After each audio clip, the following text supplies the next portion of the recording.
ఈరోజు జరిగినటువంటి కేబినెట్ సమావేశంలో గతంలో ఈ వికారాబాద్ జిల్లా ప్రాంతంలో రంగారెడ్డి జిల్లా ప్రాంతంలో ఉన్న ప్రజలకు ప్రభుత్వ పరంగా మేము ఇచ్చినటువంటి హామీ మేరకు జియో 111 ఎత్తేస్తూ కేబినెట్ డిసైడ్ చేసింది. అయితే దాని మీద చీఫ్ సెక్రటరీ గారి ఆధ్వర్యంలో కమిటీ చేసినాము. పొల్యూషన్ బోర్డు, ఈ పర్యావరణానికి సంబంధించి అటవీ శాఖ ఇతరులందరినీ కలిపి ఎట్టి పరిస్థితులలో మూసీ నది, ఈసా నది మరియు ఆ రెండు జలాశయాలు కలుషితం కాకుండా ఏ పద్ధతిలో దానికి పెట్టానో గ్రీన్ జోన్స్ కూడా డిక్లేర్ చేస్తూ మాస్టర్ ప్లాన్ కూడా ఇంప్లిమెంట్ చేస్తూ ఆ జియో ఇంప్లిమెంట్ చేయాలని చెప్పి ఆదేశం ఇచ్చినాం. బహుశా కొద్ది రోజులలో చీఫ్ సెక్రటరీ గారు వాళ్ళందరూ సమావేశమై దానికి సంబంధించినటువంటి ఉత్తర్వులు జారీ అవుతాయి. ఇది అక్కడ ప్రాంత ప్రజలకు ఒక మంచి శుభవార్త. తర్వాత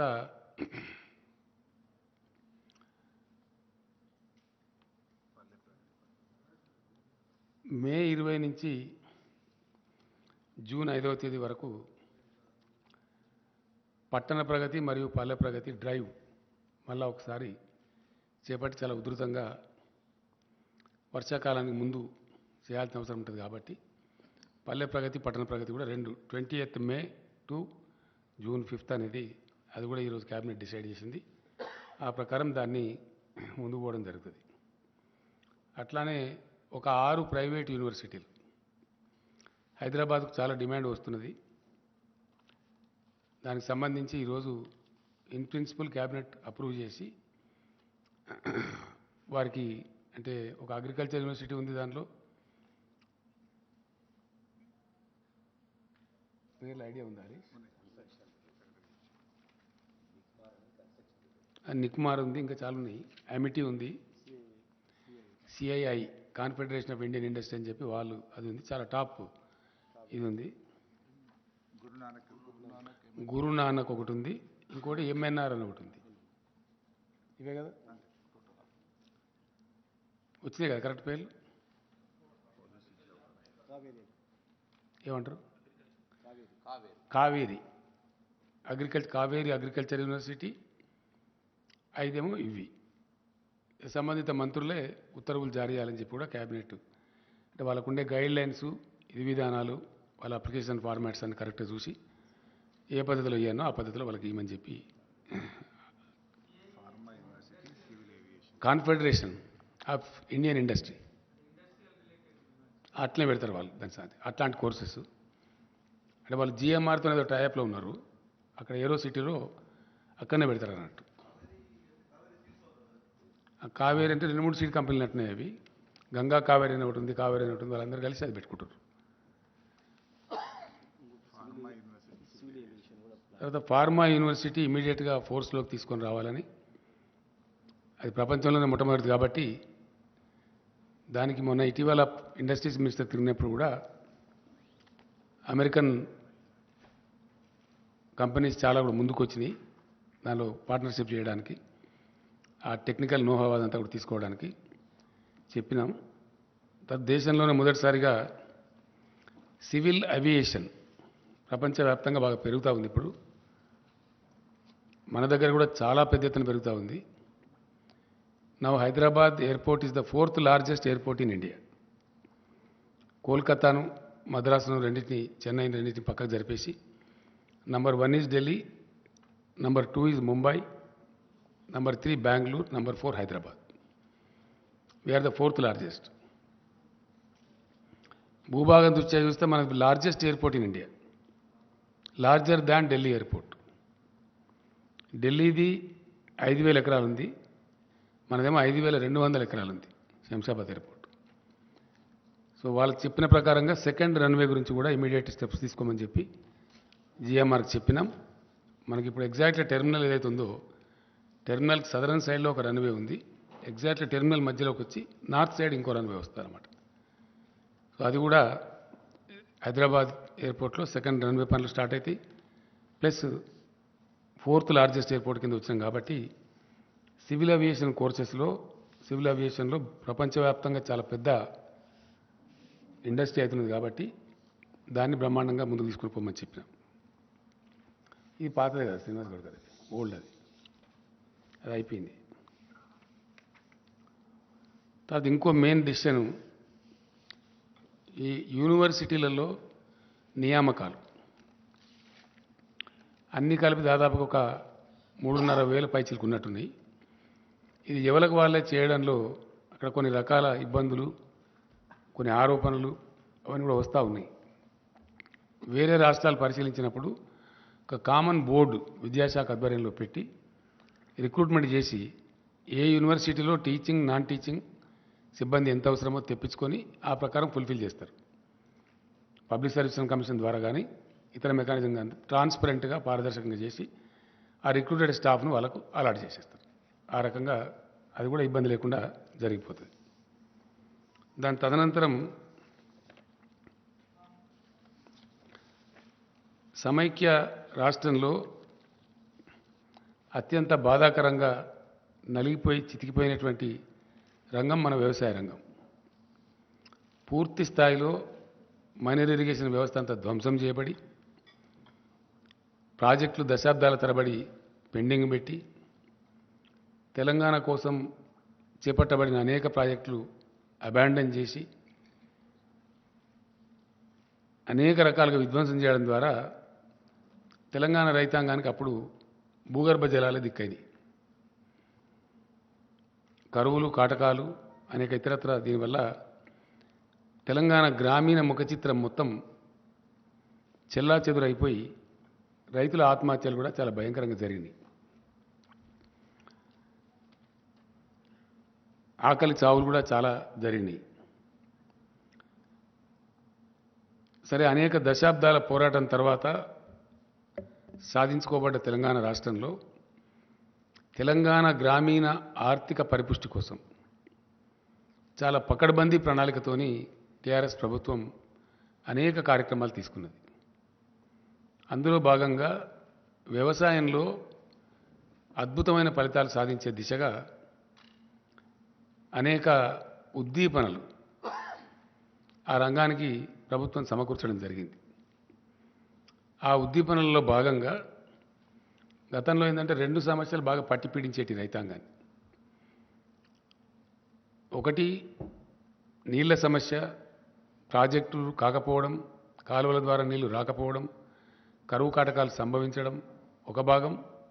రెండవ భాగం ఆ ఉన్న కొద్దిపాటి 600 నుంచి 900 ఫీట్ల లోతులోకి వెళ్ళి తీసుకునే భూగర్భ జలాలు కూడా కొద్దిపాటి అందుబాటులో ఉన్నా అవి తీసుకోవడానికి అవసరమైన కరెంటు చాలా అస్తవ్యస్తంగా ఉండి వందలు వేల సంఖ్యలో ప్రతిరోజు మోటార్లు కాలిపోవడం, తద్వారా రైతులు నష్టపోవడం, ఆ కరెంటు కోతల వల్ల వరి పంటలు ఎండిపోవడం, ఇట్లాంటి అనేక చాలా బాధాకరమైన దృశ్యాలు మనం కళ్ళారా చూసినాం.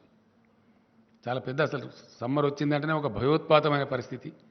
రైతాంగం ఇప్పుడు కూడా అరిచేతిలో ప్రాణం పెట్టుకొని బతికే పరిస్థితులలో చాలా దీనావస్థలో ఉంది. అందువలన వ్యవసాయం చాలా ఘోరాతి ఘోరమైన పరిస్థితికి లోనైంది. దాన్ని తిరిగి పునరుజ్జీవింపజేయడానికి first step was taken by the government was mission Kakatiya. చాలా అద్భుతమైన ఫలితాన్ని ఇచ్చింది అది, చాలా చాలా అద్భుతమైన ఫలితాన్ని. అది సాంకేతికంగా భూగర్భ జలశాఖ, కేంద్ర జలవనరుల శాఖ వాళ్ళ నివేదికల్లో వెల్లడించారు. ఇండియాలో అత్యధికంగా భూగర్భ జలాలు పెంచిన రాష్ట్రం ఏది అంటే తెలంగాణ అని చెప్పడం జరిగింది. దానికి తోడుగా ఎలక్ట్రిసిటీని అద్భుతంగా తయారు చేసి, చాలా చాలా అద్భుతంగా తయారు చేసి క్లీన్ ఎనర్జీ సప్లై చేయడంలో, నాణ్యమైన విద్యుత్తును 24 అవర్స్ అన్ని రంగాలకు అందించడంలో తెలంగాణ గొప్ప విజయం సాధించింది. ఇంకా ఇప్పుడు మనకు రాబోయే రోజులలో యాదాద్రి 4000 మెగావాట్స్, ఎన్టీపీసీ కన్స్ట్రక్ట్ చేసినటువంటి 1600 మెగావాట్లు ఇయర్ 23లో మనకు అందుబాటులో రాబోతూ ఉంది. అండ్ ఇంకొక 5600 మెగావాట్స్ ఆఫ్ థర్మల్ పవర్ మనకు నెక్స్ట్ ఇయర్లో, ఇయర్ 23లో, 23 ఎండింగ్ అంటున్నారు వాళ్ళు, కొద్దిగా స్పీడ్ చేయమన్నాం కాబట్టి ఇంకో 5600 మెగావాట్లు కూడా మనకు యాడ్ కాబోతుంది. ఆ రకంగా విద్యుత్ పంపిణీ విధానంలో ఉండేటువంటి ఆ యొక్క అసమతుల విధానాన్ని సమతులం చేసి అంటే డిస్ప్రపోర్షనేట్ సిస్టమ్ అంతా కూడా ప్రపోర్షనేట్ చేసి చాలా చక్కగా నాణ్యమైన విద్యుత్తు కోతలు లేకుండా లో వోల్టేజ్ లేకుండా అందించడం వల్ల కూడా గణనీయంగా వ్యవసాయ ఉత్పత్తులు పెరిగిపోయినాయి. చాలా పెద్ద ఎత్తున రైతు ఆ షీట్ ఏదది అది విలేకరులకు ఏంటి కదా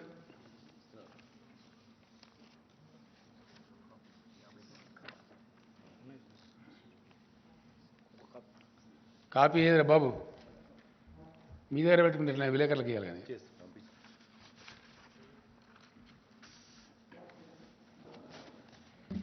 మన కోసం కాదు కదా వాళ్ళ కన్సంప్షన్ కోసం ప్రింట్ చేసి మీరు సో అట్లా జరిగింది. జరగడం ద్వారా ఏమైంది చాలా అద్భుతమైనటువంటి వ్యవసాయ విస్తరణ జరిగింది. అద్భుతంగా రైతులు పంటలు పండిస్తున్నారు. గొప్ప పంటలకు ఆలవాలంగా తెలంగాణ తయారైంది. దానిలో ఉన్న పథకాలు నేను చరిత్ర చేయను కానీ పాసింగ్ రిమార్క్ చెప్పాలా. ఒకటి ఆన్ గోయింగ్ పెండింగ్ ప్రాజెక్టులను సత్వరం పూర్తి చేయటం.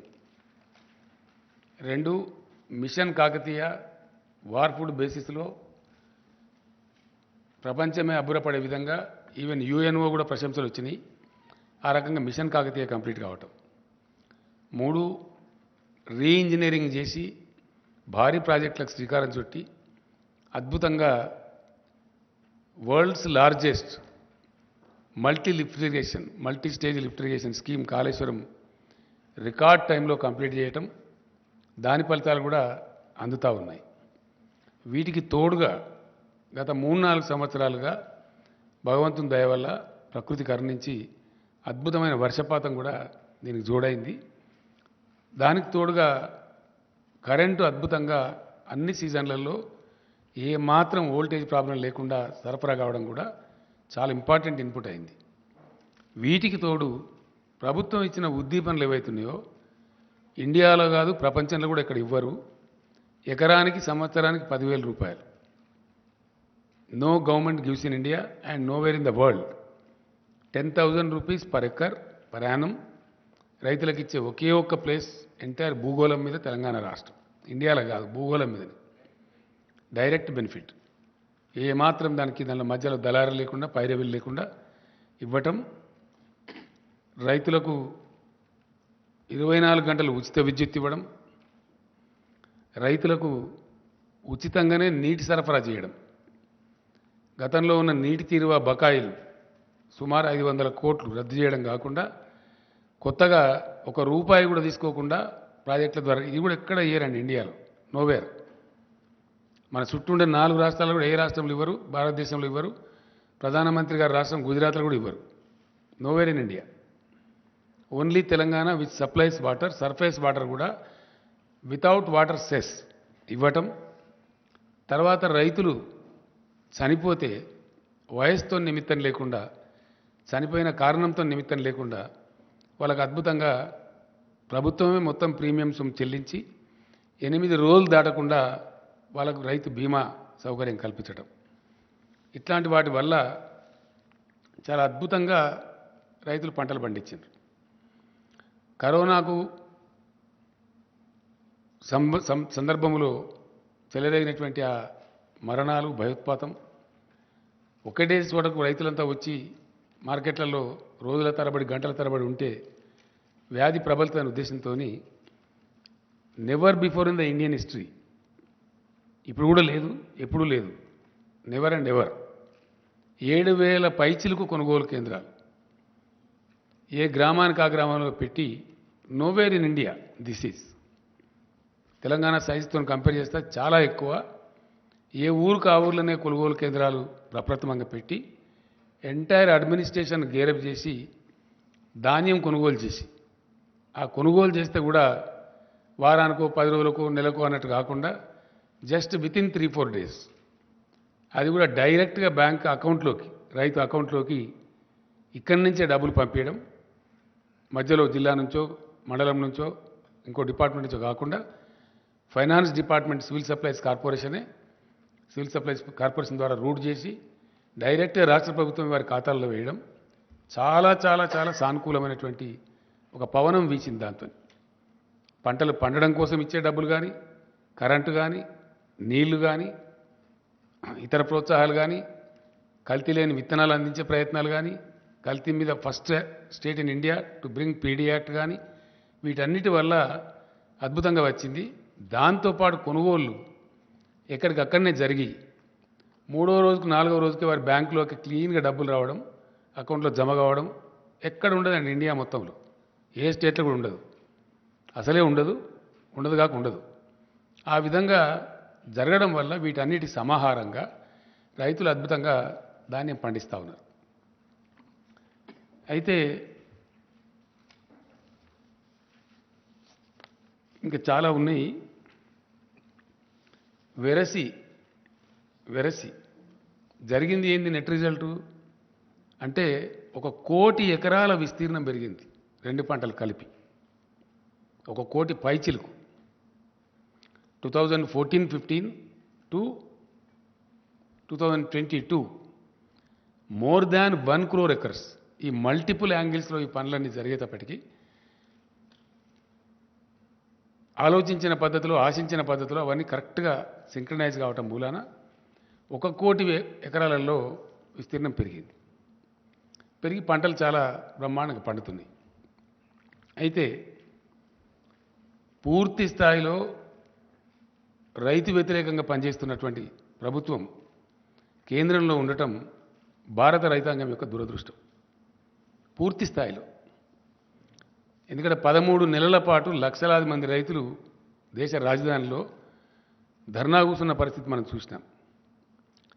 చివరికి ఆ చట్టాలు రద్దు చేసుకొని భారత ప్రధానమంత్రే క్షమాపణ వేడుకున్నటువంటి పరిస్థితి కూడా మనం చూసినాం. అంటే ఎంత దిక్కుమాలిన, ఎంత దరిద్రం కొట్టు ప్రభుత్వం కేంద్రంలో ఉన్నదనే దానికి ఇది ఒక సంకేతం.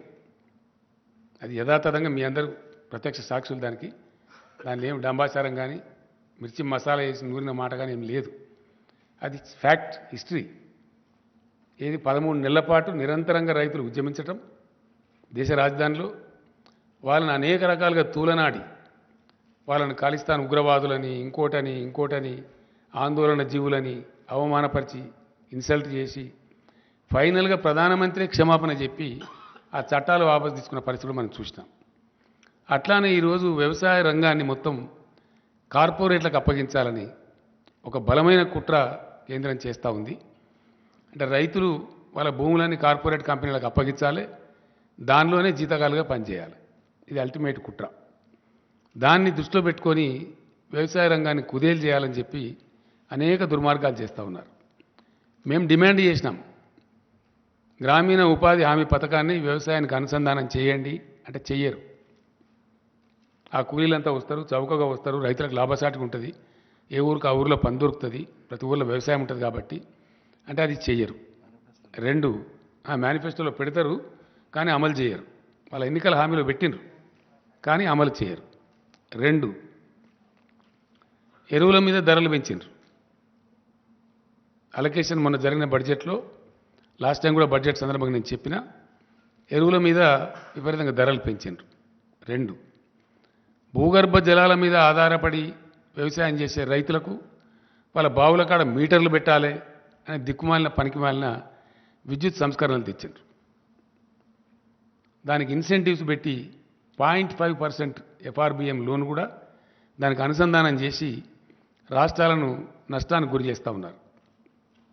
అంటే వ్యవసాయ రంగాన్ని బలహీనపరచాలి, కుదేలు చేయాలి, డిస్కరేజ్ చేయాలి అనేటువంటి అంతర్గత కుట్రలో ఇవన్నీ బాగా.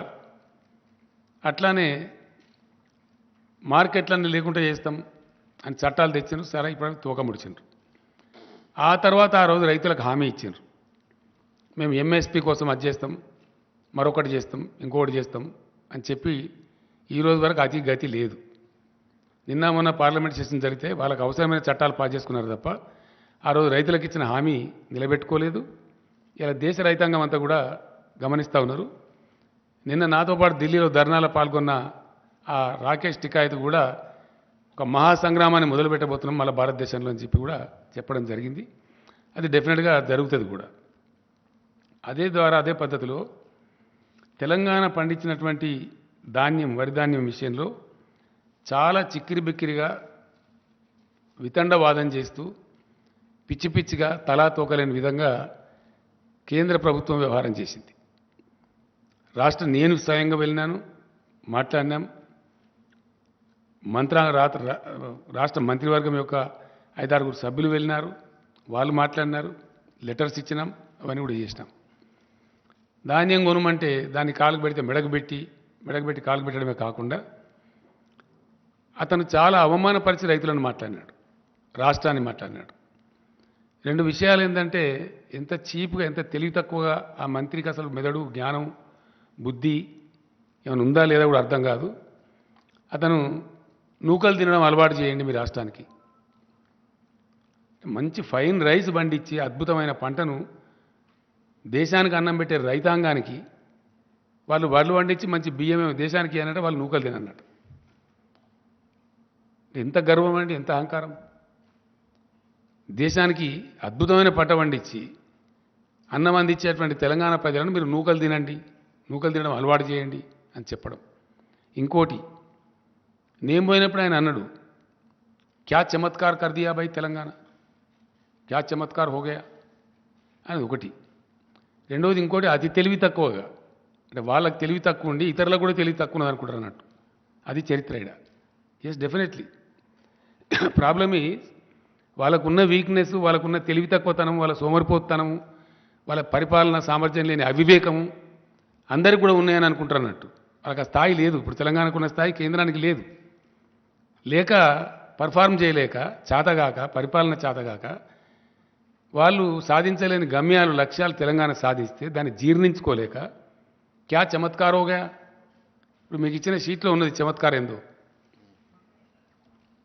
మీకు ఇచ్చిన షీట్లో క్లియర్గా ఉంది. వీళ్ళు ఎంత అండి, 36 లక్షలు తెలంగాణలో వరి సాగైతే యాసంగిలో ఒక్క పంటలో, మొత్తం దేశంలో సాగైంది ఎంత? ఏ రాష్ట్రంలో సాగైంది ఎంత? మన దానిలో సగం కూడా ఏ రాష్ట్రంలో సాగాలి. అట్లీస్ట్ మన దానిలో 50% కూడా ఏ రాష్ట్రంలో సాధ్యం కాలే. That is what is the Chamatkar of Telangana. ఇది అర్థం కాక, తెలివి లేక చెప్పచ్చు కదా, మాకు శాత కాదు, మేము దద్దమ్మలము, ఏదో గెలిచిన మతం పేరు మీద, మన పేరు మీద గెలిచే అధికారం చేస్తున్నాం, కానీ మాకు శాత కాదని చెప్పచ్చు కదా. అది చెప్పకుండా వాళ్ళ యొక్క అసమర్థతను ఇతరుల మీద నెట్టివేసే విధంగా క్యా చమత్కార్ హోగయా అని ఒకటి మాట్లాడతారు. ఏ రాష్ట్రానికి లేని ప్రశ్న తెలంగాణకు ఎందుకు వస్తున్న సమస్య? ఎందుకు రాదు? ఎందుకే వస్తుంది. ఏ రాష్ట్రమైనంత పంట మేము వేసినాం, తీసుకోమంటే నీకు శాతగాక ప్రతిసారి మెలిక పెట్టి, తెలివి తక్కువ మెలికలు పెట్టి, ఫుడ్ సెక్యూరిటీ యాక్ట్ కింద ఉన్న బాధ్యతను విస్మరించి, yes, government of Telangana is avoiding. మేము ఎగుమతి చేయలేమని గత 3-4 సంవత్సరాలు అనేక వేల టన్నుల బాయిల్ రైస్ ఎగుమతి చేసి, ఎగుమతి చేయలేదని అబద్ధాలు చెప్పి అనేక రకాలుగా చేసిండ్రు. ఇలా ఏంది తేడా? దాని ఉన్నది ఏంది? బ్రహ్మ పదార్థం.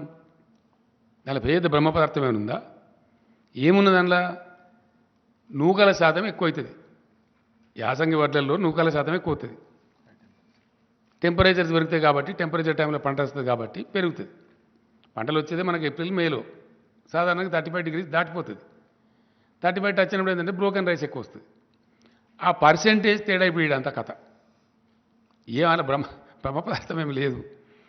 అదేందో కథ అని అనుకొని తెలివి తక్కువతనంతో ఏందది కథ అంటే ఏంటంటే 67 కిలోల బియ్యం వస్తుందండి మామూలు టైంలో పడితే. దానిలో సగం ఇప్పుడు వస్తుంది. 100 కిలోల వడ్లు పట్టినట్టయితే అదే వర్షాకాలంలో వడ్లకేమో 67 కిలోల బియ్యం వస్తుంది. యాసంగి ధాన్యానికి ఏమొస్తుంది? 35, 34, 35 కిలోలు వస్తుంది. ఆ రాణి శాతం ఏదైతే ఉందో అది తేడా వస్తుంది. ఆ డబ్బు కేంద్రం భరించాలా? వాస్తవానికి ఎందుకు భరించాలా? దేనికోసం భరించాలా అంటే భారతదేశం యొక్క ఆహార భద్రత రాజ్యాంగ విహితంగా, రాజ్యాంగబద్ధంగా కేంద్ర ప్రభుత్వానికి అప్పచెప్పబడ్డది. కాబట్టి ఆ ఆహార భద్రత కాపాడేటప్పుడు ఆహార నిల్వలు పెట్టాలి దేశంలో. చాలా సింపుల్ విషయం ఇది. దీనిలో ఏదో పెద్ద బ్రహ్మ పదార్థం లేదు. ఆ బాధ్యత ఉంది కాబట్టే దానిలో నుంచి ఉద్భవించిందే ఫుడ్ కార్పొరేషన్ ఆఫ్ ఇండియా. ఆ ఫుడ్ కార్పొరేషన్ ఆఫ్ ఇండియా దగ్గర లక్షల కోట్ల టన్నులు స్టోర్ చేసి ఉంచేటువంటి సామర్థ్యం ఉంటుంది, శక్తి ఉంటుంది. ఇతర ఏ రాష్ట్రానికి కూడా ఆ స్టోర్ చేసే శక్తి సామర్థ్యాలు ఉండవు. టెంపరీ ట్రాన్సిట్ స్టోరేజ్ సామర్థ్యం ఉంటుంది తప్ప శాశ్వతంగా ఉండదు. కాబట్టి ఫుడ్ కార్పొరేషన్ ఆఫ్ ఇండియా ఈ పంటలు తీసుకొని దాన్ని మళ్ళీ వితరణ చేసే సందర్భంలో కొద్దిపాటి లాస్ వస్తే వస్తుంది, ఒక 5,000 కోట్లు 10,000 కోట్లు వస్తుంది, దాన్ని భరించాలి. కొన్ని సందర్భాల్లో ప్రపంచంలో కరువు వచ్చినప్పుడు ఎక్స్పోర్ట్ చేస్తే లాభం కూడా వస్తుంది. కొన్నిసార్లు లాభం వస్తుంది, కొన్నిసార్లు నష్టం వస్తుంది. అది మేము భరించలేము అని చెప్పలేక భరించరు. ఎందుకంటే దానిలో సీక్రెట్ ఉంది. సీక్రెట్ ఏంది? తెలివి తక్కువ ప్రభుత్వం కేంద్రంలో ఇప్పుడు. ఏం ఎంత తెలివి తక్కువ, ఎంత దుర్మార్గమైన, ఎంత హీనమైన నీచమైన ప్రచారాలు చేస్తారండి. ట్యాక్సేషన్లో 2 భాగాలు ఉంటాయి, కేంద్ర పన్నులు, రాష్ట్ర పన్నులు. డెఫినెట్గా కేంద్రం ఈ పన్నులు వసూలు చేయాలా, రాష్ట్రాలకు ఈ పన్నులు వసూలు చేసుకోవాలని ఉంటుంది. దానిలో ఇప్పుడు పెట్రోల్ డీజిల్ మీద రాష్ట్రానికి కూడా కొంత ఉంటుంది, వ్యాట్ వేసుకునే అవకాశం ఉంటుంది. మేము వచ్చిన కాడ నుంచి గవర్నమెంట్ మేము పెంచలేదు, అది దించలేదు. ఆ వ్యాట్ ఉన్నంతనే ఉన్నది. 2015లో ఒకసారి అది జీరోలలో ఏదో ఉంటే దాన్ని రౌండ్ ఫిగర్ చేసినాం. జస్ట్ జీరోలలో ఉండే అది, అంటే 60 పైసలు 30 పైసలు ఉంటే దాన్ని ₹1 చేసినాం. రౌండ్ ఫిగర్ చేస్తే కలెక్షన్ ఈజీ ఉంటుంది, ఇచ్చే వాళ్ళకైనా తీసుకునే వాళ్ళకైనా. అంతకుమించి తెలంగాణ వచ్చిన కానీ తెలంగాణ చరిత్రలో పెట్రోల్ మీద డీజిల్ మీద మేము పైసా పెంచలేదు. యాజ్ ఇట్ ఈజ్ ఉన్నాయి రేట్లు, స్టేట్ ట్యాక్స్. కానీ సెంటరు రోజుకు రూపాయి, రోజుకు బారాన, రోజుకు ₹1 పెంచి దానికి ఏం ప్రచారం చేస్తారండి? స్టేట్ ట్యాక్స్ తగ్గించానట. మరి నువ్వెందుకు పెంచాలా? నువ్వు దేనికోసం పెంచుతున్నావు నాకు అర్థం కాదు. స్టేట్ ట్యాక్స్ తగ్గించాలని నువ్వు చెప్తున్నావు, నువ్వు పెంచాలా మేము తగ్గించానా? అంటే నీ జేబు నిండాలి, మా జేబు ఖాళీ కావాలి. దీని ఎన్నుకున్న ఫిలాసఫీ ఏంటండి? భారతీయ జనతా పార్టీ ఆర్ఎస్ఎస్ వాళ్ళ యొక్క ఫిలాసఫీ ఏంటంటే బలమైన కేంద్రం, బలహీనమైన రాష్ట్రాలు. వీళ్ళు ఆర్థికంగా దివాలా తీయాలి, రాష్ట్రాలు చిప్పబట్టుకొని నిలబడాలి లైన్లా, వాళ్ళ చెప్పు చేతలలో ఉండాలి. అంటే ఇది ఫెడరల్ సమాఖ్యకు పూర్తి విరుద్ధమైనటువంటి, టోటల్ అగెనిస్ట్ ఉండేటువంటి ఒక దిక్కుమాలిన సిద్ధాంతం. ప్రజాస్వామ్యం యొక్క పరిణతి, మెచ్యూరిటీ ఆఫ్ డెమోక్రసీ, ప్రజాస్వామ్య పరిణతి పెరిగిన దేశాలలో సెంటర్ నుంచి పవర్స్ డెవల్యూట్ అవుతాయి రాష్ట్రాలకు, రాష్ట్రాల నుంచి లోకల్ బాడీస్కు ట్రాన్స్ఫర్ అవుతాయి.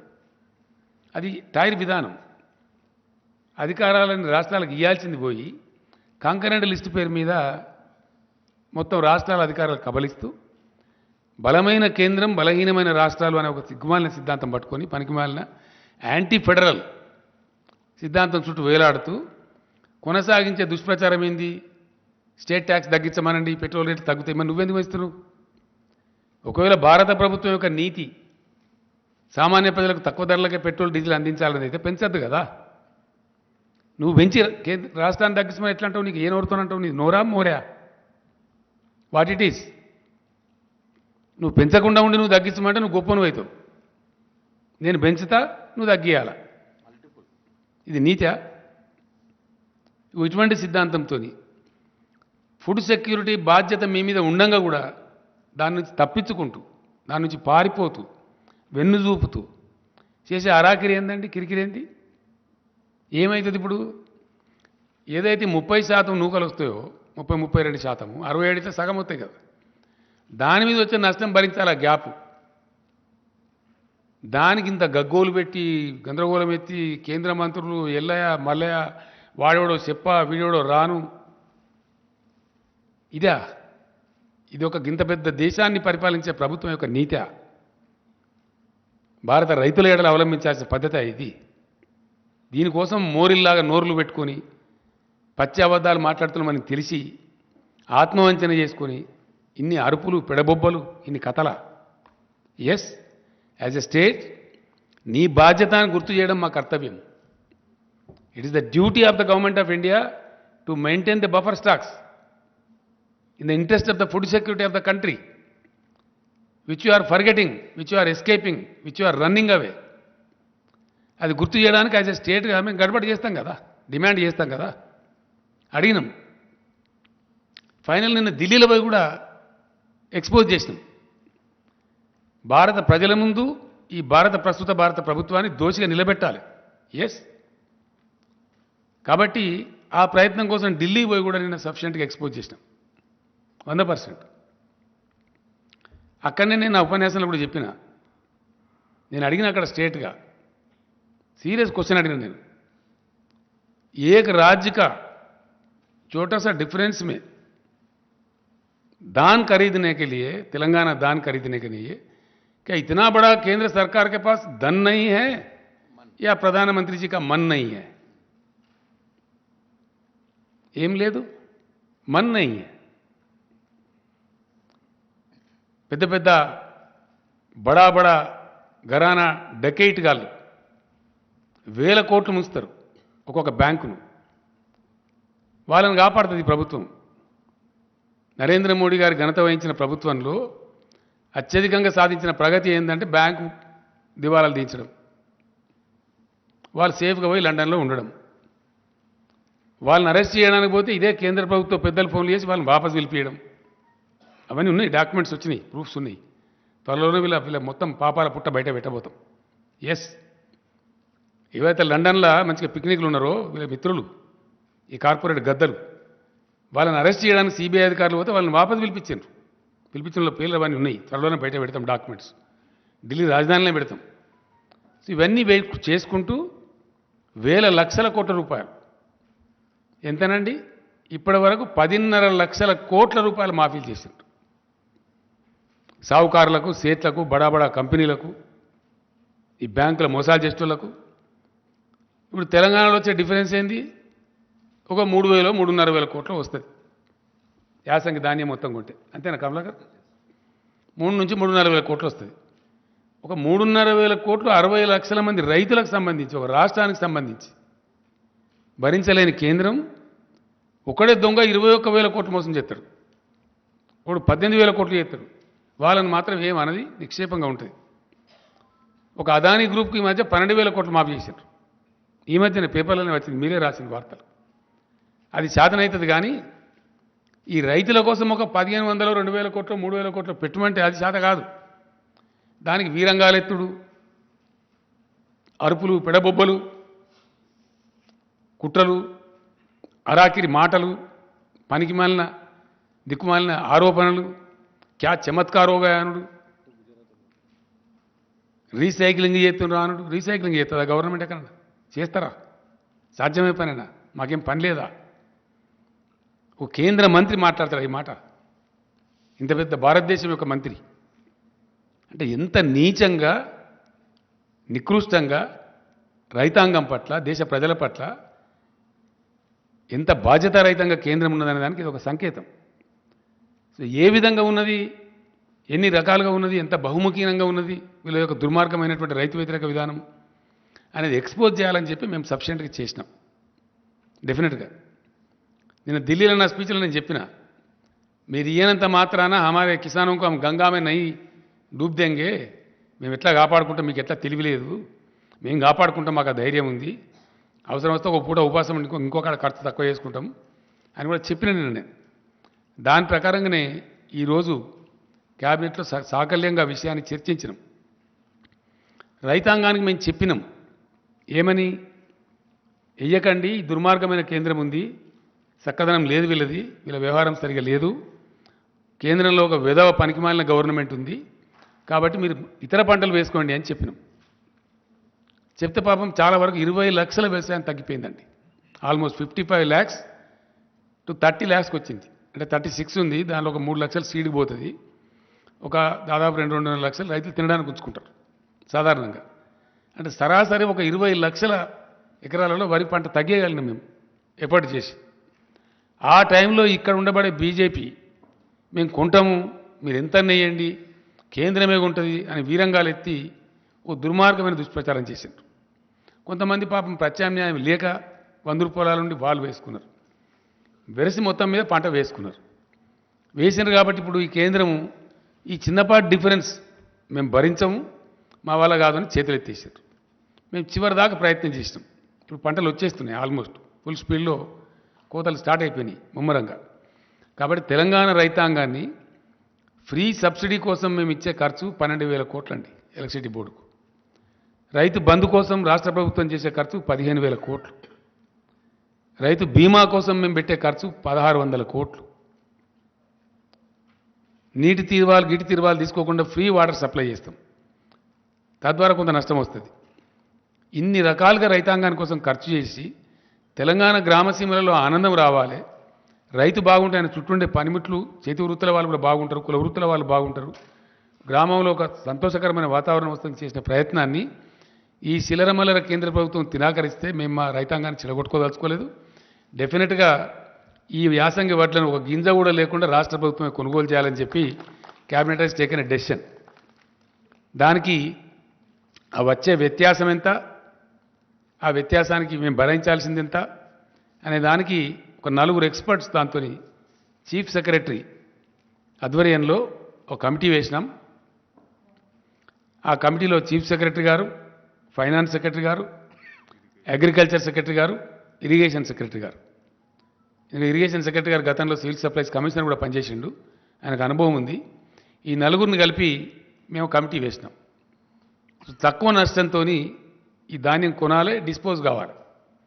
ధాన్యం కొనుగోళ్లకు బ్రహ్మాండంగా రేపటి నుంచే యుద్ధ ప్రాతిపదికన కలెక్టర్లతో వీడియో కాన్ఫరెన్స్ పెట్టమన్నాం, ఆదేశాలు ఇచ్చినాం. గౌరవ మంత్రులందరినీ కూడా రిక్వెస్ట్ చేసినాం. రేపు ఇమీడియట్ జిల్లా కేంద్రాలకు పోయి టోటల్ అడ్మినిస్ట్రేషన్ గేరప్ చేసి ప్రతి ఊరిలో in each and every village కొనుగోలు కేంద్రాలు స్టార్ట్ చేయమని చెప్పినాం. రాబోయే 2-3 రోజుల్లో మొత్తం ఎస్టాబ్లిష్ చేసి సివిల్ సప్లైస్ మినిస్టర్ గారు దానికి అవసరమైన గోనె సంచులు, మన్ను, మశానం ఏమేమి ఉంటుందో ఆ తతంగం అంతా ఆ డిపార్ట్మెంట్ చూసుకుంటుంది. దానికి ఏవేవైతే అవసరాలు ఉంటాయో సివిల్ సప్లైస్ డిపార్ట్మెంట్ వాళ్ళు కోఆర్డినేట్ చేస్తారు. ఇక్కడ సమర్థవంతమైన ప్రభుత్వం ఉంది కాబట్టి, డెలివరీ చేయగలిగిన ప్రభుత్వం ఉంది కాబట్టి, నిర్ణయం తీసుకుంటే చాలా కఠినంగా పడుతరంగా డెలివరీ చేసేటువంటి ఒక పటిష్టమైన ప్రభుత్వం ఉంది కాబట్టి వితిన్ 3-4 డేస్ మొత్తం కొనుగోలు చేస్తాం. నేను రైతాంగానికి విజ్ఞప్తి చేస్తా ఉన్నా, ఒక్క గింజ కూడా తక్కువ ధరకు అమ్మకండి. 1960 రూపాయల ఎంత ఉంది అది, 1960 అయితే ఎంఎస్పి ఉందో టంచన్గా 1960 రూపాయలు మీకు చెల్లిస్తాము. గతంలో ఎట్లయితే మీ బ్యాంకులకు వచ్చినాయో అదే పద్ధతిలో మీ బ్యాంకులకు వస్తాయి. ఈ దిక్కుమాలిన కేంద్రం మనకు మొండి చేసి చూపించినంత మాత్రం మనం చిన్నబుచ్చుకునేది ఏం లేదు. ఎందుకంటే ఎప్పుడు చూడని నీళ్లు చూస్తున్నారు, ఎప్పుడు చూడని కరెంటు చూస్తున్నారు. మంత్రివర్గంలో మాకు అదే చర్చ జరిగింది. ఎందుకంటే ఎప్పుడు ఇదివరకు లేనటువంటి ఒక ఫీల్ గుడ్, ఒక అద్భుతమైనటువంటి ఉల్లాసభరితమైన వాతావరణం గ్రామసీమలలో ఉంది. పొలాలు పచ్చగా కనబడుతున్నాయి.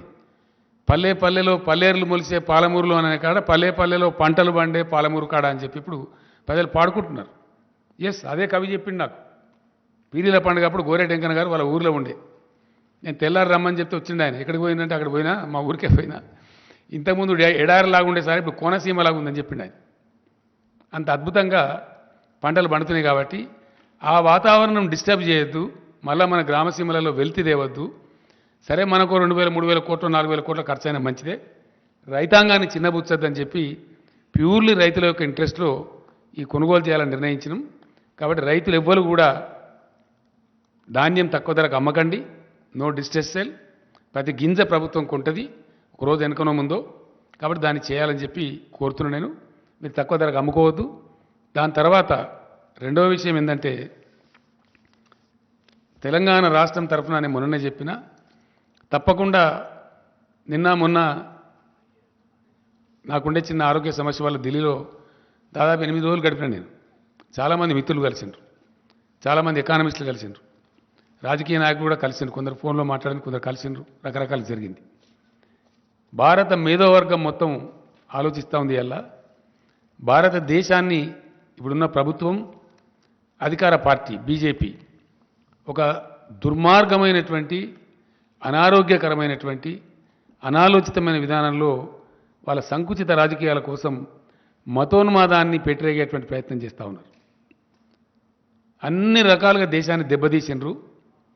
జీడిపి మొత్తం నాశనం అయిపోయింది, ఎకానమీ చెల్లాచెదురైంది, నిరుద్యోగ సమస్య పెరిగింది, ఆరోగ్య సమస్యలు పెరిగినాయి, పరిశ్రమలు మూతపడుతున్నాయి, అన్ఎంప్లాయ్మెంట్ పెరిగిపోయింది, హంగర్ ఇండెక్స్లో కూడా క్షీణించిపోయింది, ఇబ్బడి ముబ్బడిగా విపరీతమైన సెస్సుల రూపంలో ప్రభుత్వం ట్యాక్సులు పన్నులు విధిస్తూ ఉంది, నిత్యావసరాల ధరలు పెంచుతూ ఉంది, సామాన్య ప్రజలు నడ్డి విరుస్తూ ఉంది. లెక్క లేకుండా అలక్ష్యంగా అన్ని పెంచడం, వాళ్ళకు ఒక అహంకారం తలకెక్కింది బాగా, నిష, అధికార నిష. ఏంది మేమన్నీ చేస్తాం, ఏదైనా రాగానే ఒకటి లో కాశ్మీరీ ఫైల్స్, లో పుల్వామా, లో తోక, లో తొండెం అని ఆ మత గజ్జికి సంబంధించినటువంటి ఒక చిల్లర షార్ట్కట్ మెథడ్లో ప్రజలను అప్పటికప్పుడు ఉద్వేగపరచడం, 10 ఓట్లు సంపాదించుకోవడం జరుగుతూ ఉంది. నిన్నకు నిన్న శ్రీరామనవమి పండుగ జరిగింది. శ్రీరామనవమి పండుగ భారతదేశం అంతా జరుపుతారు, ప్రతి గ్రామంలో జరుపుతారు, ప్రతి ఇంట్లో జరుపుతారు, అందరు పూజ చేసుకుంటారు. శ్రీరామనవమి నాడు ఇప్పుడు ఎన్నికలు రాబోయే రాష్ట్రాలలో ఏం జరుగుతూ ఉంది, ఎన్నికలు లేని రాష్ట్రాలలో ఏం జరుగుతూ ఉంది. గుజరాత్లో రాళ్ళెత్తారు, కర్ణాటకలో రాళ్ళెత్తారు, వేరే కాడ ఎందుకో వేయరు.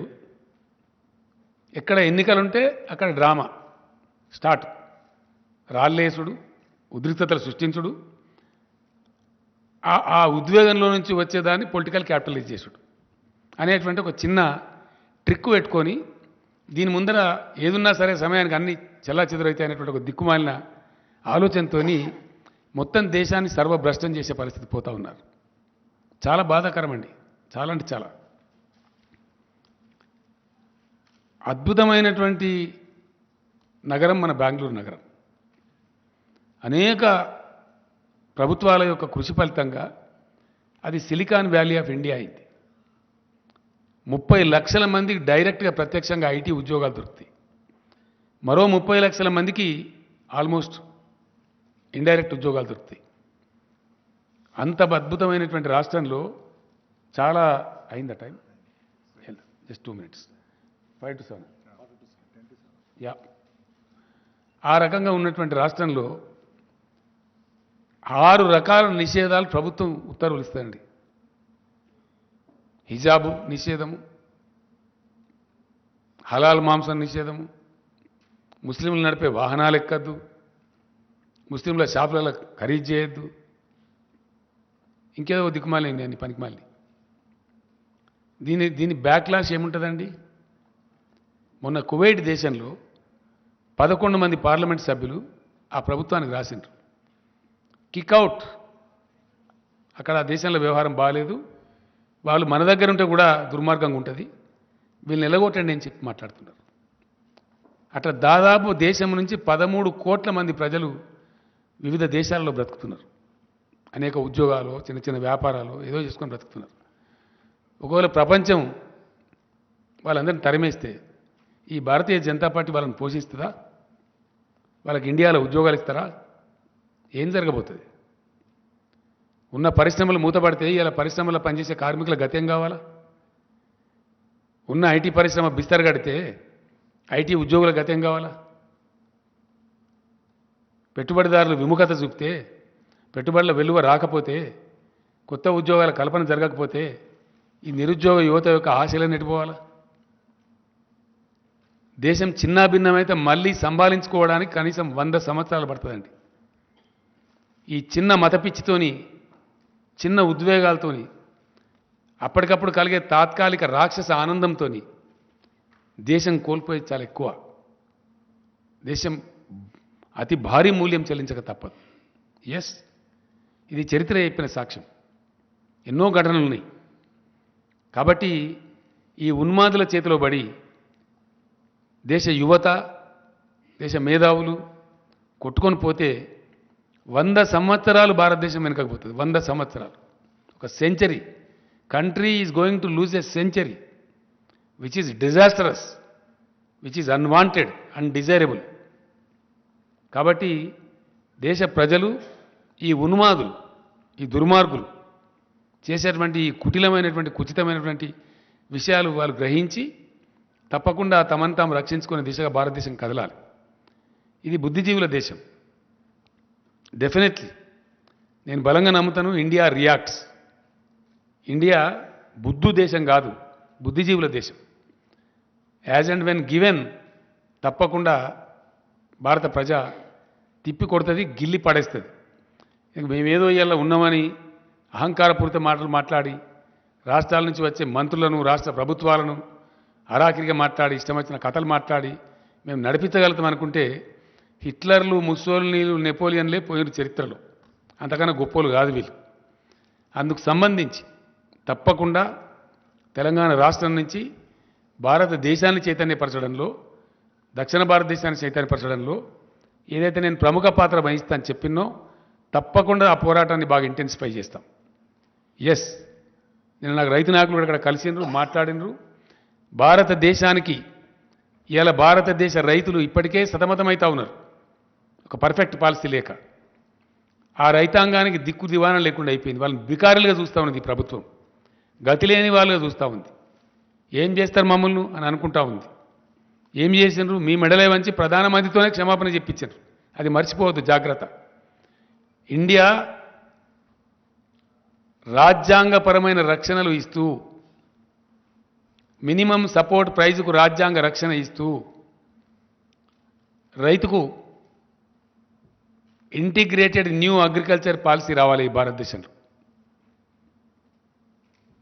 ఒక integrated new agriculture policy of India రావాల్సిన అవసరం ఉంది. డెఫినెట్గా దాన్ని నేను పిలుస్తున్న ఎకానమిస్టులను కూడా చాలామందిని, అశోక్ గులాటి గారు కూడా వస్తామన్నారు, దాన్ని మొత్తం ఆ రైతు నాయకులు కూడా వస్తామన్నారు. త్వరలోనే హైదరాబాదులో మొత్తం భారత రైతాంగానికి సంబంధించిన అన్ని రాష్ట్రాల రైతు ప్రతినిధులను, ఢిల్లీలో ఉద్యమం నిర్వహించిన రైతు సంఘాలను హైదరాబాద్కే పిలిపించి ఇక్కడ వర్క్షాప్ పెట్టి ఆ పాలసీ ఇక్కడ డిక్లేర్ చేస్తాం. గవర్నమెంట్ ఆఫ్ ఇండియా దానికి కర్మ బాగుంటే అడాప్ట్ చేస్తారు, అడాప్ట్ చేయకపోతే వీళ్ళని పక్కకు జరిపి భారత రైతాంగమే గిల్లిపారేసి ప్రత్యామ్నాయ ప్రభుత్వం తెచ్చుకుంటారు. మంచి ఆనందపూర్వకమైనటువంటి న్యూ అగ్రికల్చర్ పాలసీ ఆఫ్ ఇండియాను ఇంప్లిమెంట్ చేసుకుంటారు. అప్పుడు కలకలలాడే భారతదేశం ఉంటుంది, ఇట్లా వెలవెలవే భారతదేశం ఉండదు. రైతులు బికారులు ఉండే భారతదేశం ఉండదు, రైతులు ఇంత హీనంగా చూడబడే భారతదేశం ఉండదు. దానికోసం కూడా భగవంతుడు నాకు ఇచ్చిన సర్వశక్తులు ధారబోసి ప్రయత్నం చేస్తాం, ఆ విధంగా ముందుకు పోతాం. Thank you. No more questions today because నాకు సీజే గారితో అపాయింట్మెంట్ ఉంది. Will meet tomorrow or day after. Thank you.